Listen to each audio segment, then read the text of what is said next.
आइए बच्चों, paper number 11 very first question और रिलेशन फंक्शन से कनेक्टेड आप देख रहे हैं। क्या कहा गया इस क्वेश्चन में?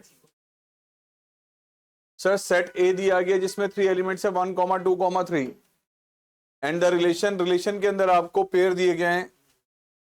रिलेशन के अंदर पेयर गिवन है बेटा 2, 2, 1, 2 एंड 2, 1। ये आपको पेयर्स गिवन है इसमें, और ए सेट यहाँ पे जो गिवन है बेटा जी वो आपको दिया गया सेट कंटेनिंग 1, 2, 3। रिलेशन ऑन ए का मतलब क्या होता है? रिलेशन ऑन ए वो ए इंटू ए का सबसेट होता है। अगर मैं ए सेट को ए सेट से मल्टीप्लाई करूंगा, इसी सेट को इससे जब मल्टीप्लाई किया है तो उसमें कार्टेशियन प्रोडक्ट में बेटा हमारे पास टोटल 9 पेयर आएंगे, और उस 9 पेयर के जितने सबसेट बनेंगे, ए इंटू ए के जितने सबसेट्स बनेंगे यानी कि 2 की पावर 9, इसका मतलब 512 इतने इसके सबसेट्स पॉसिबल है। रिलेशन ऑन ए का मतलब क्या होता है? ए इंटू ए का सबसेट, ए इंटू ए का सबसेट। एक नंबर का क्वेश्चन कई बार बोर्ड एग्जाम में पूछ लिया गया, ये ध्यान रखना।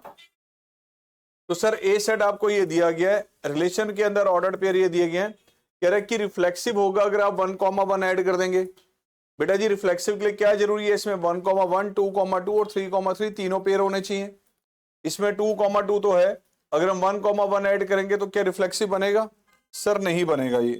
तो पहला ऑप्शन तो सर ये रॉन्ग है, ये तो नहीं होगा। कह रहे सिमेट्रिक होगा अगर आप 2, 3 ऐड करेंगे।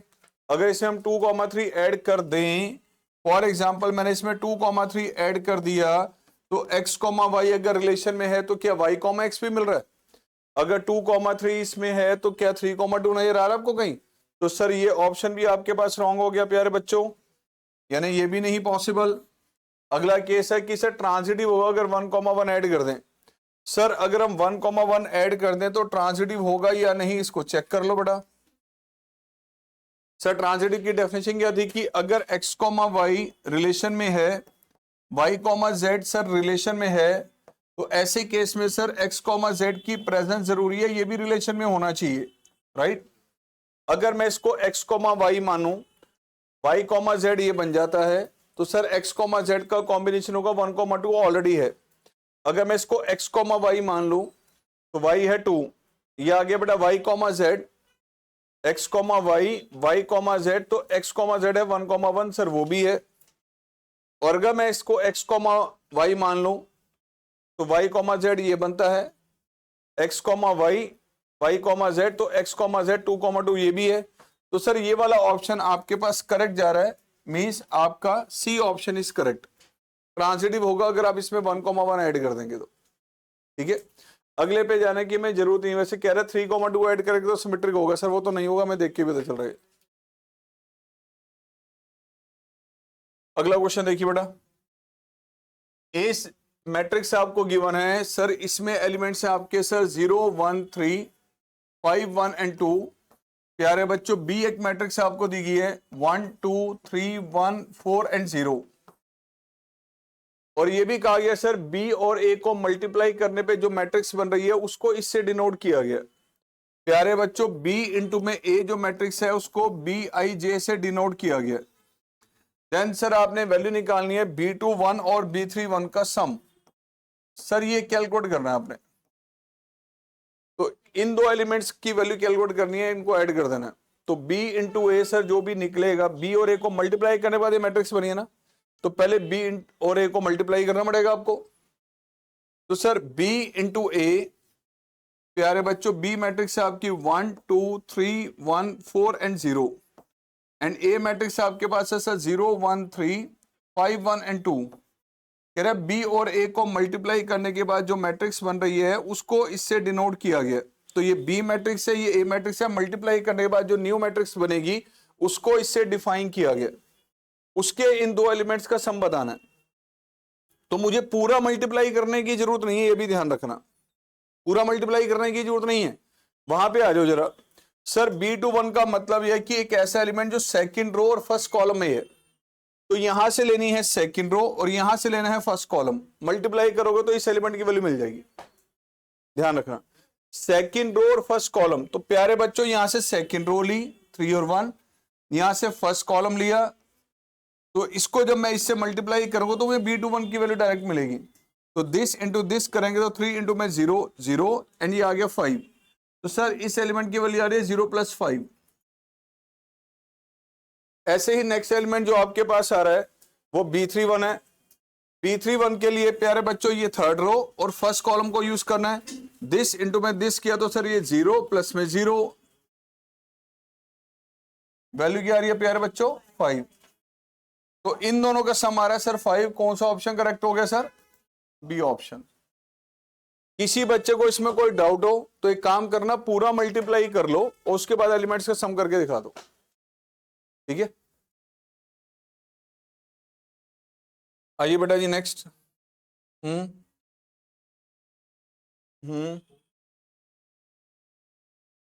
क्या कह रहे हो?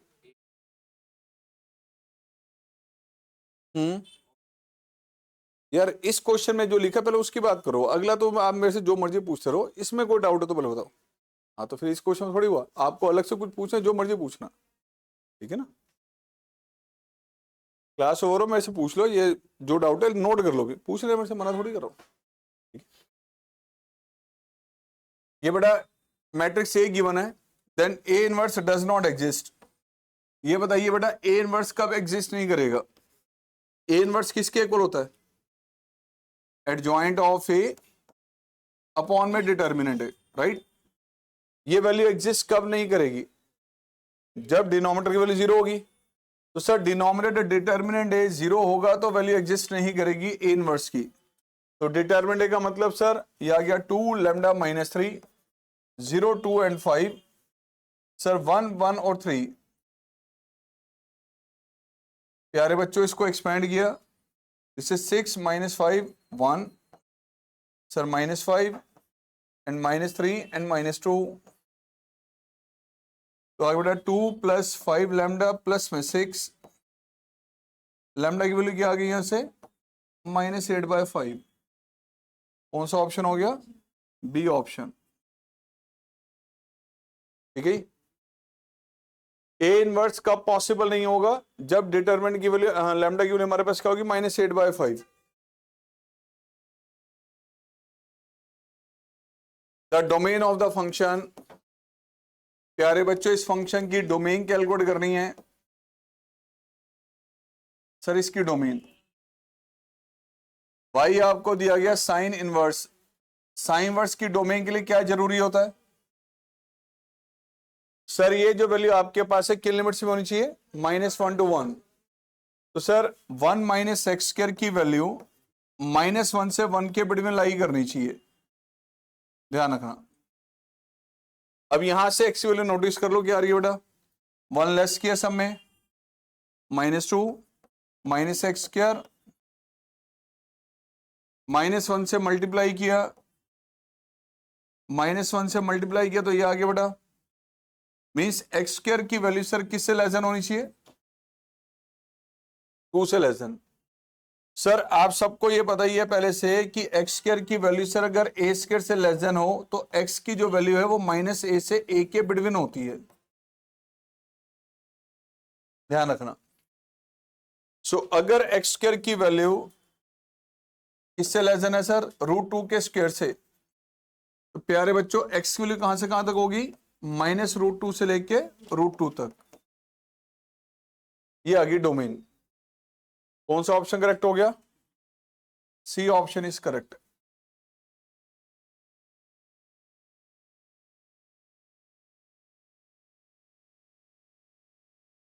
कुछ कहना है? लेट क्यों हो गया? मुझे लगा नहीं थोड़ा लेट। स्कूल चल रहे हैं अभी तो कह रहे कि स्कूल में प्रैक्टिकल। कौन सा प्रैक्टिकल था आज? आज इको का था। अच्छा आ जाओ इधर। Sir the value of k which makes the function this is continuous at 0। Function continuous 0 पे, प्यारे बच्चों फंक्शन कॉन्टिन्यूस होगा 0 पे। It means limit x approaches 0 that is equal to function की वैल्यू एग्जैक्टली 0 पे। सर इसका अंदर दोनों इक्वल है अगर फंक्शन कॉन्टिन्यूस है तो। लिमिट x अप्रोच 0, प्यारे बच्चों ये आ गया x and sign of 1/x। यहाँ x की वैल्यू 0 के नियर है, इक्वल नहीं है, और जब 0 के इक्वल ना हो तो फंक्शन है बेटा ये एग्जैक्टली 0 पे फंक्शन की वैल्यू k चल रही है। अब इसको यूज करते आपने k की वैल्यू निकालनी है। कई बच्चे बाय मिस्टेक इसमें ये लिख जाते हैं, सर वो इसको ऐसे लिख देते साइन ऑफ 1/x अपॉन में 1/x, और कहते हैं sir sine theta by theta sir 1 लिख दो। बेटा साइन थीटा बाय थीटा 1 होता है बिल्कुल अगर थीटा अप्रोच 0, यहाँ x अप्रोच 0 है, जबकि इसमें एंगल जो थीटा है वो क्या है हमारे पास, अगर x अप्रोच 0 है तो सर 1/x अप्रोचेस क्या होगा, इंफिनिटी, नॉट 0। तो यहां साइन थीटा बाय थीटा गलती से 1 मत लिख देना, यहां 1 मत लिख देना बेटा। तो सर फिर यहां क्या करना है बेटा, एक ध्यान से देखिए, लिमिट x अप्रोच 0, अगर इन दोनों को हम सेपरेट कर लें, limit x approach 0 sine of 1/x। अब आप सबको पता है कि बेटा साइन थीटा की जो वैल्यू है, सर ये जो वैल्यू आपके पास है साइन थीटा की x, ये एंगल जितना मर्जी लार्ज क्यों ना हो, 1/x की वैल्यू जितनी मर्जी इंक्रीज कर लो या डिक्रीज कर लो, साइन की वैल्यू हमेशा -1 से 1 के बिटवीन वेरी करती है। तो ये साइन थीटा की वैल्यू थीटा पे डिपेंड करता है कि उसकी एग्जैक्ट वैल्यू क्या होगी, और हमें एंगल एग्जैक्ट नहीं पता क्या है, बट ये कंफर्म कि एंगल जितना मर्जी इंक्रीज कर लो, साइन की वैल्यू और कॉस की वैल्यू -1 से 1 के बिटवीन वेरी करती है। तो सर ये जो वैल्यू -1 से 1 के बिटवीन है ये कंफर्म है, बट एग्जैक्ट कौन सी है it depends on the angle. और कोई भी वैल्यू जो -1 से 1 के बिटवीन हो, अगर x अप्रोच 0 है, इसको हम अप्लाई कर दें तो सर ये 0 इंटू में एनी वैल्यू जो -1 से 1 के बिटवीन है, क्या आएगा आंसर उसका, 0। तो this is 0 and this is an oscillating value, an oscillating value lying between -1 and -, तो सर ये आ जाएगा आपके result 0 is equal to k। But अगर ध्यान से सुनिए, या साइन या कॉस के अलावा कोई और ट्रिग्नोमेट्री रेशियो होती, टेन थीटा होता है या कॉट थीटा होता है या सीकेंड है या कॉसिकेंड है, तो उनकी वैल्यू नॉट डिफाइंड भी होती है। तो ऐसे केस में वो अगर यहाँ साइन कॉस के अलावा कोई और टी रेशियो होती, ये वैल्यू एग्जिस्ट नहीं करेगी, इसकी कंफर्मेशन नहीं है, तो डिफाइंड होगी ऐसा नहीं है, तो वो आपके पास डज नॉट एग्जिस्ट का केस आएगा। फिर फिलहाल इस क्वेश्चन में क्या आ रहा है हमारे पास, 0। कौन सा ऑप्शन,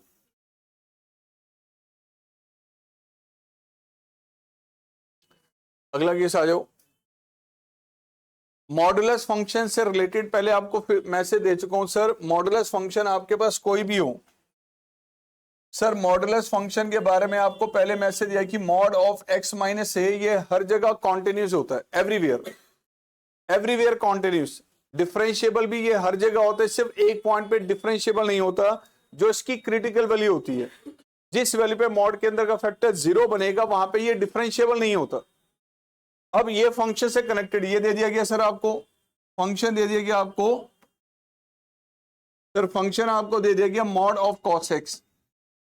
अब ये कॉन्टिन्यूस कहां होगा सर, आपसे पूछा है कि कहां कॉन्टिन्यूस है, सर एवरीवेयर, कोई पॉइंट ऐसा है ही नहीं जहां ये कॉन्टिन्यूस ना हो। डिफरेंशिएबल कहां होगा, सर हर एक पॉइंट पे डिफरेंशिएबल होगा, सिर्फ उन पर नहीं होगा जो इसकी क्रिटिकल वैल्यू है, जहां पे मॉड के अंदर का फैक्टर 0 बनेगा। अब cos थीटा 0 कहां पर होता है, जब थीटा क्या होता है sir, 2n + 1 π/2 where n belongs to set of integers। Sir जैसे जैसे n की वैल्यू यहां पे अलग अलग इंटीजर रखते जाएंगे तो वो सारे एंगल मिलते जाएंगे जो इसकी क्रिटिकल वैल्यूज होंगी। तो इसके एक नहीं अनलिमिटेड वैल्यूज ऐसे निकलेंगी जहां पे ये फंक्शन डिफरेंशिएबल नहीं होगा, और ये उन सारे पॉइंट्स का सेट है वो। लाइक मैंने n रखा यहां पे 0, तो एंगल आ गया π/2, 1 रखा दो 3π/2, 2 रखा दो सर 5π/2। ये अलग अलग वो एंगल्स आ रहे हैं जो इसकी क्रिटिकल वैल्यूज हैं, इन सारे पॉइंट्स पे फंक्शन आपका डिफरेंशिएबल नहीं है, डिफरेंशिएबल नहीं है, ध्यान रखना। तो सर ये फंक्शन अब आप चेक करो, एवरीवेयर कॉन्टिन्यूस एंड डिफरेंशिएबल, गलत, डिफरेंशिएबल तो हर जगह नहीं होगा, ये पॉइंट्स आ रहे हैं वो जहां डिफरेंशिएबल नहीं है। Everywhere continuous but not differentiable at this 2n+1 π/2, right या रॉन्ग? सर यस, ये ऑप्शन करेक्ट है। नीचे क्या कह रहा है? Neither continuous not differentiable at this. Sir continuous तो होगा, ये तो हमें पहले से ही पता है, डिफरेंशिएबल नहीं होगा इस पॉइंट पे, कॉन्टिन्यूस है, तो ये ऑप्शन तो गलत है, ऑप्शन बी करेक्ट है, ध्यान रखना। अब मॉडुलस कॉस की जगह ये मॉडुलस साइन एक्स देते, फिर क्या करोगे? साइन थीटा कहां पे 0 होता है? जब थीटा एन पाई होता है। तो एन पाई वो हमारे पास एंगल्स का सेट होगा जहां पे फंक्शन डिफरेंशिएबल नहीं होगा, ध्यान रखना। तो फिर उसके बारे में चलेंगे, जब आएगा तो देखेंगे। साइन कॉस टेन का तो जनरल सॉल्यूशन बताया ही हुआ ना आपको। टेन थीटा 0 कहां होता है? टेन थीटा का मतलब sine theta by cos theta, cross multiply करो तो साइन थीटा 0। साइन थीटा 0 कहां होता है? जब थीटा क्या होता है? N pi.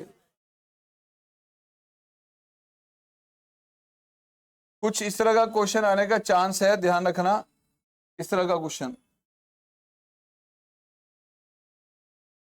This integral sir इसके इक्वल है then the value of n. Sir इसमें डिग्री एन मिसिंग है, डिग्री एन आपके पास मिसिंग है। कह रहे सर इसका जो इंटीग्रेशन है वो है सीकेंड की पावर 5/5 प्लस सी। अब एन बताना है। बेटा बताओ, आपको पता है कि इसके इंटीग्रेशन में आंसर सिर्फ सीकेंड आया, वो 10 नहीं है। और सीकेंड का डेरिवेटिव क्या होता है? सीकेंड इंटू 10। तो सर अगर इसमें से 1 डिग्री हम अलग कर लें, इसमें से 1 डिग्री अगर हम अलग कर लें, तो प्यारे बच्चों ध्यान से देखो, ये जो क्वांटिटी है ये इसका डेरिवेटिव जो ये बन चुका है। अगर हम टी सब्स्टिट्यूट कर लेते हैं सीकेंड एक्स को, डिफरेंशिएट किया तो ये आगे बढ़ा सीकेंड एक्स इंटू 10x। तो ये इंटीग्रल बन गया सर टी की पावर 2n। इंटीग्रेट करेंगे तो क्या आएगा? ये टी की पावर 2n+1 ओवर, मतलब टी को अगर हम यहां रिप्लेस कर देते हैं तो रिजल्ट आ गया सर सीकेंड की power 2n+1 bye 2n+1 plus सी। ये किसके इक्वल दिया हूं मैं? सीकेंड की पावर 5/5। तो प्यारे बच्चों 2n+1 किसके इक्वल है? n क्या होगा? 4। Good, very good. 2 4 सब कुछ कर लिया सर, मैं तो 4 मार्क कराया गलती से, क्योंकि ध्यान पड़ोसी पे था आधा।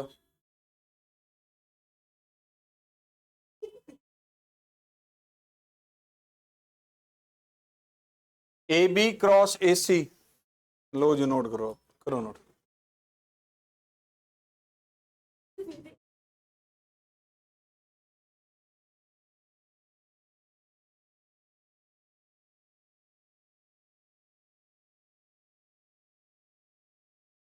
Sir A B cross A C ये आपको दिया गया है, then the area of triangle ABC. यार अगर ट्राइंगल एबीसी में दो साइड्स का क्रॉस प्रोडक्ट आपको दे दिया गया है, सर ये ए बी और सी, इसमें A B cross A C, A B cross A C का क्रॉस प्रोडक्ट दे दिया। एरिया ऑफ ट्राइंगल कैसे निकालते हैं हम? किसी भी दो साइड्स का क्रॉस प्रोडक्ट और उसके मैग्नीट्यूड का हाफ। तो ए बी क्रॉस ए सी अगर आपको दे दिया गया है तो सर उसका मैग्नीट्यूड निकालो, यहां रिप्लेस कर दो। क्या आएगा बेटा? ए बी क्रॉस ए सी का मैग्नीट्यूड सर 2 का स्क्वायर माइनस 4 का स्क्वायर प्लस 4 का square under the root, that is 6। और ट्रायंगल का ये क्या बनेगा फिर सर? इसका हाफ, यानी आंसर 3 स्क्वायर यूनिट्स।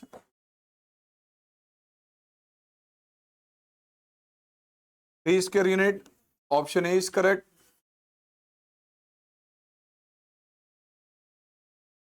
हाँ जी, ओके। वैल्यू ऑफ दिस, लो बेटा डिफरेंशियल इक्वेशन दे देगी, sine D Y by D X 1 के इक्वल है। अब इसको आपने सॉल्व करना है डिफरेंशियल इक्वेशन की, उसके रिजल्ट क्या आएगा? Sine of D Y by D X अगर 1 के इक्वल है तो प्यारे बच्चों dy बाई डी एक्स क्या होगा, sine inverse 1, and sine inverse 1 का मतलब अरे पाई बाय 2 होता है। नाउ वेरिएबल सेपरेट करें, pi by 2 and D X, integrate किया बेटा तो integration of pi by 2 and D X, या बेटा y is equal to pi by 2 X plus C. कौन सा ऑप्शन,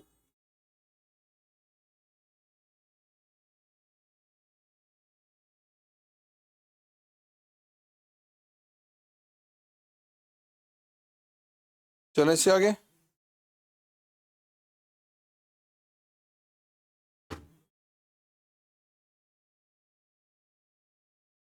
इस तरह का क्वेश्चन बड़ा प्यारा सा सिंपल सा क्वेश्चन है बेटा। लॉग का डेरिवेटिव आप तभी निकाल सकते हैं जब उसका बेस ई होगा।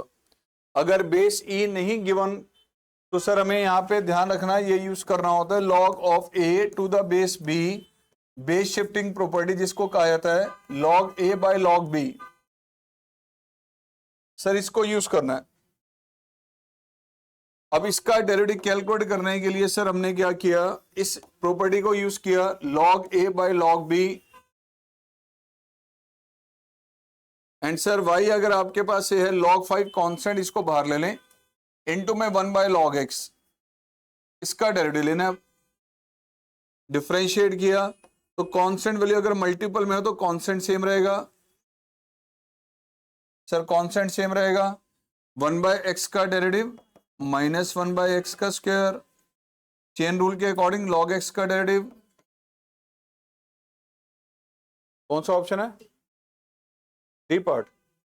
अच्छा चलो जी, लो जी डी पे मार्क कर देते हैं।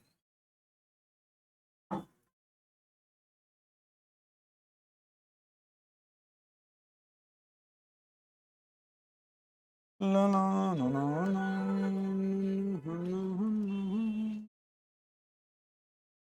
लोअर लिमिट क्या है, minus pi by 2, upper limit minus A to A में सबसे पहले क्या देखते हैं हम, इवन ऑड की प्रॉपर्टी।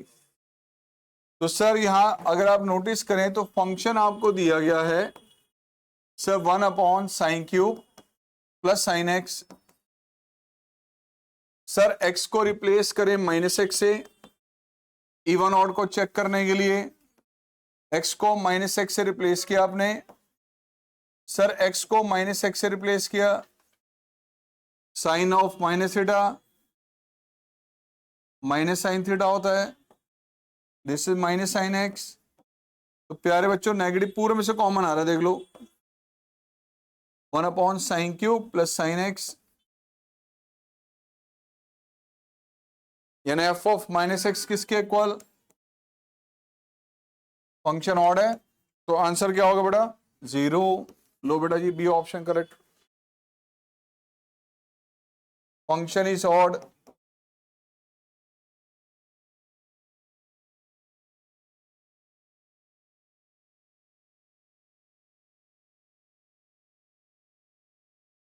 आओ बच्चों जी नेक्स्ट क्वेश्चन 3D का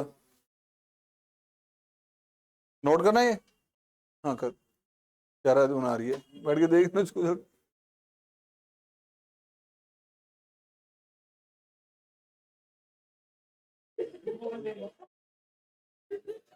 करते हैं कुछ प्लान, आ जाओ। लो बेटा 3D का क्वेश्चन आ गया। लाइन की इक्वेशन को पहले से पैरामीट्रिक फॉर्म में दे दिया, लाइन का लोकस x, y और z म्यू की टर्म में कन्वर्ट करके दे दिया, pass through which of the following point, कौन सा पॉइंट, ये लाइन जो है किस पॉइंट से पास करी ये बताना है। तो यार ये तो बड़ा सिंपल है। आप अगर मान लो कि फर्स्ट सब में जरा चेक करो, x कोऑर्डिनेट 1 1 1 सब में पहले 3 ऑप्शन में तो है। चलो एक काम करो, x कोऑर्डिनेट को 1 रखो तो म्यू क्या आएगा 0।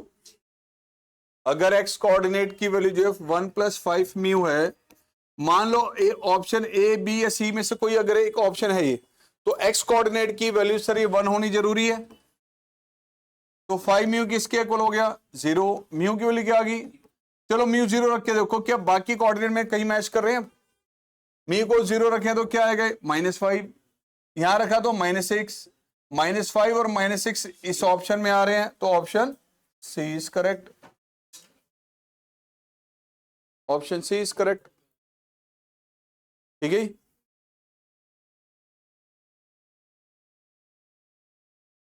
लो बेटा जी, वेक्टर ए का मैग्नीट्यूड दे दिया, बी का दे दिया गया, और क्या आ गया कि ए बी पे परपेंडिकुलर है। वेक्टर ए का मैग्नीट्यूड है बेटा 3, प्यारे बच्चों बी का गिवन है 4, ए वेक्टर बी पे परपेंडिकुलर है, इसका मतलब ए डॉट बी किसके इक्वल होगा। अब आपने ए माइनस बी का मैग्नीट्यूड निकालना है, तो प्यारे बच्चों आपको होता है कि वेक्टर आर का मैग्नीट्यूड का स्क्वायर आर डॉट आर होगा। तो अगर हम आर को ए माइनस बी से रिप्लेस कर दें, आर को अगर हम ए माइनस बी से रिप्लेस कर दें, तो ये आगे बढ़ा A minus B dot A minus B. Open किया था इसे बेटा, magnitude of A square sir B का स्क्वायर माइनस में 2 ए डॉट बी आ जाएगा। सर ए डॉट ए क्या होगा, बी को बी से मल्टीप्लाई किया तो ये आ जाएगा। अब ए का मैग्नीट्यूड कितना बेटा 3, ये है 4, तो प्यारे बच्चों ये 3 का स्क्वायर प्लस में 4 का स्क्वायर, और ये टर्म क्या है, क्योंकि दोनों वेक्टर क्या थे आपस में, तो ए माइनस बी का मैग्नीट्यूड कितना आ गया, √25। कौन सा option,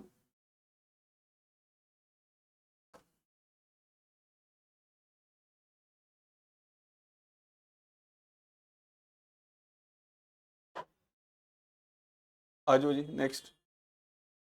f is a real valued function defined as, sir एक फंक्शन आपको दे दिया गया e की पावर 2x - 1 ओवर e की power 2x + 1, always increasing always decreasing, दोनों ही होगा, इंक्रीजिंग और डिक्रीजिंग, या नन ऑफ दिस। इंक्रीजिंग होगा या डिक्रीजिंग होगा सिर्फ डेरिवेटिव का साइन बताता है, तो पहले डेरिवेटिव तो कैलकुलेट करना पड़ेगा आपको। आइए क्वेश्चन रूल के अकॉर्डिंग डेरिवेटिव निकालें। पहले न्यूमरेटर का derivative, denominator same minus numerator same, denominator का डेरिवेटिव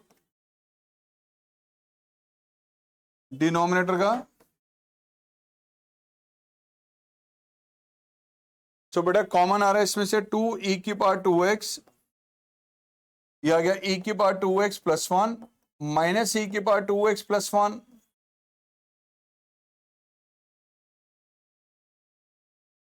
e की पावर 2x एलिमिनेट, तो ये आ गया डेरिवेटिव का रिजल्ट सर 4e की पावर 2x ओवर e की पावर 2x + 1 का होल स्क्वायर। सर डेरिवेटिव की में आपको पता है कि एक्सपोनेंशियल फंक्शन की वैल्यू कभी भी नेगेटिव नहीं आती, हमेशा पॉजिटिव होती है। एक्सपोनेंशियल फंक्शन कभी भी नेगेटिव नहीं होता, तो सर ये वैल्यू पॉजिटिव है, नीचे परफेक्ट स्क्वायर वैसे ही पॉजिटिव आएगा, तो डेरिवेटिव कभी भी ये ना तो 0 बनेगा और ना ही कभी ये नेगेटिव बनेगा, ऑलवेज इंक्रीजिंग।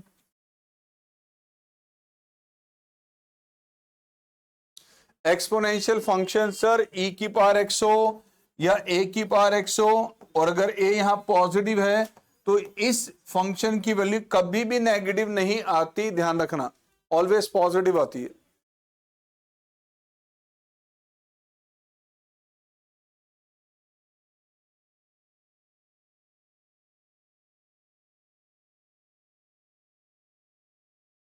हम्म 15th क्वेश्चन बेटा,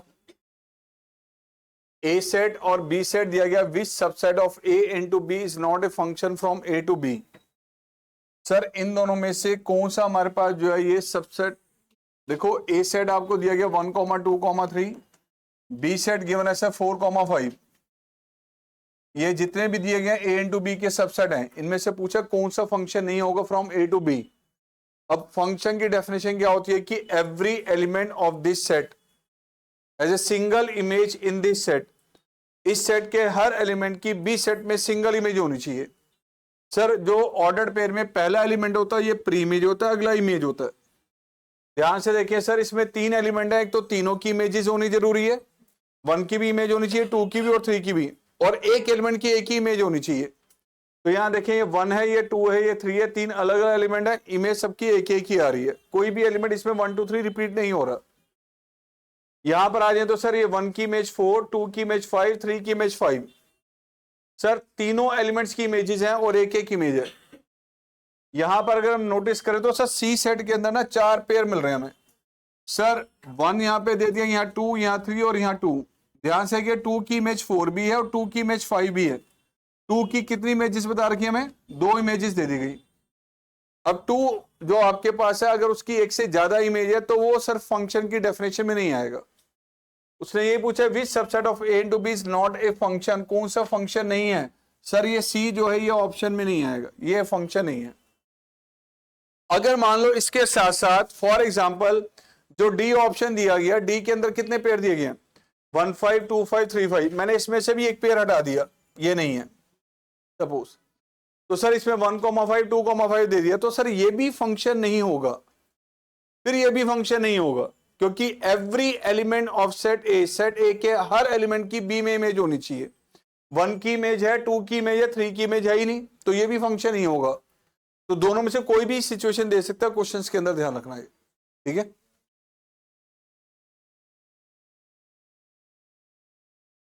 अगला क्वेश्चन बेटा, cos inverse x by 13 plus secant inverse 13 by 5। cos inverse x by 13 plus secant inverse 13 by 5। Sir ये पाई बाय 2 होगा तो x की वैल्यू क्या होगी? प्यारे बच्चों, सीकेंड इनवर्स अल्फा आप सबको पता है कि ये cos इनवर्स 1 बाय अल्फा होता है। तो इस सीकेंड इनवर्स को अगर हम कन्वर्ट कर लें, क्या आएगा बेटा? ये cos इनवर्स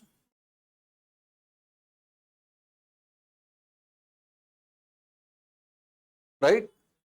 अब यहां पे सर cos इनवर्स है, ये भी cos इनवर्स है। नेक्स्ट एक प्रॉपर्टी आपके पास है, sine inverse alpha plus cos inverse alpha किसके इक्वल होता है? पाई बाय 2। सर ये cos इनवर्स है, क्या इसको हम साइन इनवर्स में बदल सकते हैं? या मैं ये कहूं कि मैं इसको साइन इनवर्स में बदल सकता हूं? उसको कन्वर्ट करने के लिए ऑप्शन था कि साइन इनवर्स एक्स, सर ये होता है cos inverse root of 1 minus X square, and cos inverse X प्यारे बच्चों ये होता है sine inverse root of 1 minus X square. कभी भी डायरेक्ट साइन इनवर्स को cos इनवर्स में बदलना हो या cos इनवर्स को साइन इनवर्स में, तो you can use this one. ये रिलेशनशिप होती है इनवर्स के चैप्टर में की थी हमने। तो सर अगर ये cos इनवर्स को यहां पे हम चेंज कर लें,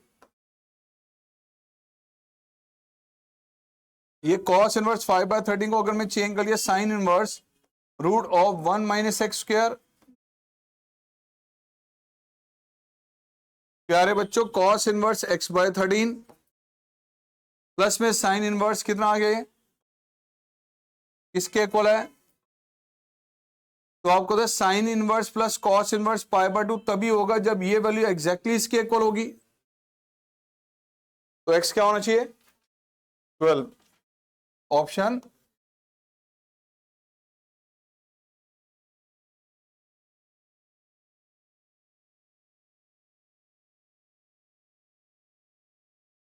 लो बेटा जी, प्रोबेबिलिटी का क्वेश्चन एनसीईआरटी का ये, A and B are two events such that probability of A, sir ये 0 नहीं है, B की प्रोबेबिलिटी सर 1 के इक्वल नहीं है, then probability of A not by B, ये कह रहा है आपको। इट मीन्स कंडीशनल प्रोबेबिलिटी के फॉर्मूले के अकॉर्डिंग सर ये क्या बनेगा? Probability of A not intersection B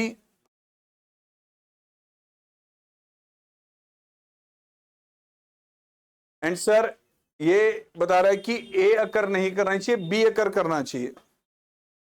be occur करेगा और ए अकर नहीं करेगा, यानी कि ओनली बी विल अकर। इसको हम लिख सकते हैं सर, बी में से चांसेस लेस कर दो उसके जहां पे ए और बी दोनों अकर कर सकते हैं। ये रिलेशनशिप आप लोगों को स्टार्टिंग में डिस्कस की गई थी प्रोबेबिलिटी की। अब सर यहां पे अगर हम बी से डिवाइड कर दें प्रोबेबिलिटी ऑफ बी से, ये तो 1 आ गया, this is prob of A intersection B upon में प्रॉब ऑफ बी। प्यारे बच्चों ये आ गया 1 and what is this probability of A by B. तो probability of A not by B किसके इक्वल आ रहा है? कौन सा ऑप्शन? Option A.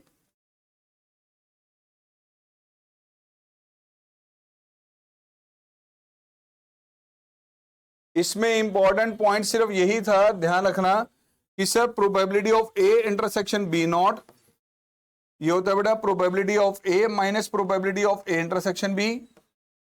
इसी तरह से sir probability of A not intersection B, this is probability of B minus probability of A intersection B.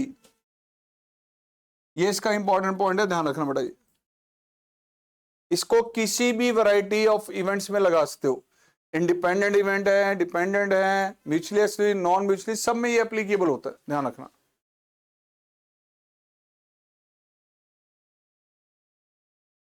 अगला case, which of the following statement is false, कौन सी इसमें से रॉन्ग है ये बताना है। द मैक्सिमम और minimum solution of the objective function occurs at the vertex of the feasible region. Maximum value या मिनिमम वैल्यू क्या कॉर्नर पॉइंट पे अकर करती है? सर यस, ये तो करेक्ट है। The feasible region is always a concave region. Convex होता है, कॉनकेव होता है? कॉन्वेक्स होता है, ध्यान रखना, ठीक है। तो बी ऑप्शन करेक्ट नहीं है हमारी, बी रॉन्ग है, ध्यान रखना। आगे चेक करो, if two corner points produce the same maximum और minimum value of the objective function, then every point on the line segment joining this point will also give the same maximum minimum value, right या wrong? जब आपका function maximum minimum 2 point पर होता है तो उन 2 point से जो लाइन सेगमेंट बनता है उसके हर एक पॉइंट पे फंक्शन मैक्सिमम और मिनिमम मिलता है, ध्यान रखना। ये तो ये एक ऐसा पॉइंट है जिसका खास ध्यान रखना जरूरी है, सी का। तो ए भी करेक्ट है सर, सी भी करेक्ट है, बी रॉन्ग है। फॉल्स कौन सा है? बी। तो आपका करेक्ट ऑप्शन यहां पे बन रहा है सर, बी बन रहा है, ध्यान रखना इस क्वेश्चन के अकॉर्डिंग। अगला असर्शन रीजनिंग, बोर्ड एग्जाम में आया हुआ क्वेश्चन है, पी बाई क्यू है, ध्यान रखना बेटा। ये और trigonometric function have their inverse over their respective domain. कह रहा है कि जितने भी ट्रिग्नोमेट्रिकल फंक्शन है उन सबका इनवर्स एग्जिस्ट करता है उनकी डोमेन पे। बेटा सी साइन और कॉस में तो पॉसिबल होता है, साइन की डोमेन क्या होती है? साइन, वैसे अगर आप देखिए साइन थीटा है, कॉस थीटा है, टेन थीटा है, सर इनका डोमेन क्या होता है? साइन थीटा का डोमेन, मैं साइन का कह रहा हूं, साइन वर्स का नहीं। साइन की डोमेन होती है सर, अगर आपसे पूछा है कि साइन फंक्शन एक्स की किन वैल्यूज के लिए एग्जिस्ट कर रहा है, एक्स की किन वैल्यूज के लिए एग्जिस्ट करता है, तो सर ये होता है ऑल रियल नंबर्स। कोई भी वैल्यू ऐसी नहीं होती जो हम एक्स की यहां नहीं रख सकते। साइन थीटा की वैल्यू -1 से 1 के बिटवीन लाई करती है। साइन थीटा की डोमेन होती है set of all real numbers. Cos theta की डोमेन भी sir set of all real numbers, ध्यान रखना। यह है सर इसकी डोमेन। क्या इन्हीं वैल्यूज पे इसका इनवर्स एग्जिस्ट करता है? साइन इनवर्स की वैल्यू किन लिमिट्स पे लाई करती है? -1 टू, क्वेश्चन में क्या कह रहा है? All trigonometric function have their inverse over their respective domain. Sir sine, अगर ये हम देखें इसके ये डोमेन और इसकी रेंज क्या चल रही है सर? साइन की वैल्यू कहां से कहां तक लाई करती है? कॉस की। जब आप इसको इनवर्स में बदलेंगे तो जो रेंज बनना चाहिए डोमेन बनना चाहिए, और डोमेन रेंज बनना चाहिए, क्या ऐसा है? नहीं, डोमेन तो सर ये बन जाएगा सर, ओके साइन कॉस की डोमेन यही होती है, लेकिन क्या उनकी रेंज, क्या प्रिंसिपल वैल्यू ये होती है? नहीं, ये नहीं होती, ध्यान रखना। इनवर्स फंक्शन, जो जितने भी ट्रिग्नोमेट्रिकल फंक्शन है, जब उनका इनवर्स निकालेंगे तो जो ट्रिग्नोमेट्रिकल फंक्शन की डोमेन है, क्या उन्हीं पे हमारे पास उनका फंक्शन का इनवर्स एग्जिस्ट करता है? सर नहीं, ये स्टेटमेंट फॉल्स है, ध्यान रखना। क्योंकि जो प्रिंसिपल लिमिट्स होती है वो बेसिकली उसकी रेंज बन जाती है। प्रिंसिपल वैल्यू साइन इनवर्स की, कॉस इनवर्स की, टाइम इनवर्स की, वो उनकी रेंज होती है। क्या वो ये रेंज यहां पे वो लिखी हुई है? नहीं। तो सर ये ध्यान रखना, ये फॉल्स है, असर्शन इज फॉल्स। आगे क्या कह रहे हैं? The inverse of time inverse exist for some X real number. क्या रियल नंबर के लिए टाइम वर्स एग्जिस्ट करता है? टाइम वर्स एक्स की डोमेन क्या होती है? माइनस इन्फिनिटी से लेके इन्फिनिटी तक। उसने क्या लिखा for some this is true, right? कौन सा कर ऑप्शन बन जाएगा वो देख लेना, ठीक है? द नेक्स्ट वन इज, एक लाइन बेटा ये आपको दे देगी 3D में, दूसरी लाइन ये दे देगी these are perpendicular and b1 dot b2 is equal to 0। Sir दो लाइन परपेंडिकुलर अगर होंगी तो उनके बीच में एंगल 90 डिग्री होगा, and angle between two line is the angle between their parallel vector. कभी भी दो लाइंस के बीच में एंगल निकालना होता तो उनके पैरेलल वेक्टर के बीच में एंगल निकाला जाता है। तो सर इसका पैरेलल वेक्टर है b1, इसका पैरेलल वेक्टर है b2, इन दोनों के बीच में एंगल अगर 90 डिग्री होगा तो उनका डॉट पॉइंट 0 होना चाहिए। सर यस, ये ट्रू है। आगे कह रहे the angle theta between the line this and this is given by this one. True है ये? वैसे देखिए तो सर ट्रू बनना चाहिए और ट्रू यहां पे लिखा जाएगा, लेकिन लेकिन लेकिन एंगल दो लाइंस की अगर बात करें इन दोनों लाइंस के बीच में, तो सर यहां पे आना चाहिए हमारे पास एक मॉड ऊपर और। 3D के केस में बताया था कि कभी भी दो लाइंस के बीच में एंगल निकालना है तो मॉड होना जरूरी है 3D के। वेक्टर के केस में जरूरी नहीं होता ये। वेक्टर के पीछे जब भी दो एंगल निकालते कि angle between to vector A और बी के पीछे एंगल निकालना तो कॉस से टर्म क्या लेते हैं? A dot B divided by magnitude of A and magnitude of B, cos theta उसके इक्वल होता है। लेकिन 3D में जब दोनों लाइंस के बीच में एंगल निकालते हैं तो एंगल दो तरह के बनते हैं, एक्यूट और ऑब्ट्यूस। इसीलिए सर जब दो लाइंस के बीच में आप एंगल यहां पे कैलकुलेट कर रहे हैं, ये दो लाइंस गई तो सर एंगल एक यहां पर भी बनेगा दोनों लाइंस के बीच में θ1, दूसरा एंगल यहां भी बनेगा। इन दोनों एंगल्स को कवर करने के लिए यहां पे मॉड लगाया जाता है। तो एट प्रेजेंट जो डिटेल आपको दी गई है सर ये ध्यान रखना ये फॉल्स है, क्योंकि ट्रू होने के लिए जरूरी था इसके ऊपर अलग से एक मॉड और ध्यान रखना, ठीक है?